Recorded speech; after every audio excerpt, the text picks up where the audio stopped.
Hello guys, চলে এলাম বীরভূম মোরালে একটু পাইকর হাই স্কুল। আমার মেয়ের পরীক্ষা আজকে, বাংলা পেপার প্রথম পরীক্ষা। গেটে অনেক গার্জেনরা আছে, ছেলে মেয়েরা আছে। গেট খুলে দিলে তার গার্জেনরা তার ছেলেকে স্কুলে ভরে দিবে। স্কুলে গার্জেন ঢোকার কোনো অ্যালাউ নাই। গার্জেনরা ভাবছিল পরীক্ষা কেমন হবে। খুব ভালো পরীক্ষা হয়েছে, প্রশ্ন খুব ভালো হয়েছে। মাধ্যমিক পরীক্ষা বাংলা পেপার খুব ভালো পরীক্ষা দিয়েছি সবাই। দেখুন বন্ধুরা, সবাই কিভাবে গার্জেনগুলো দাঁড়িয়ে আছে স্কুলের গেটের বাইরে।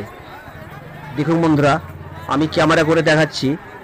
বন্ধুরা, আজকে হলো বাংলা ফার্স্ট পরীক্ষা, কালকে আছে সেকেন্ড, কাল 11 তারিখ, কালকে আছে ইংরেজি পরীক্ষা। দেখা যাক ইংরেজি পরীক্ষা কেমন হয়। আমি কালকে আবার ভিডিও করে আপনাদের দেখাবো। এখানে আমি শেষ।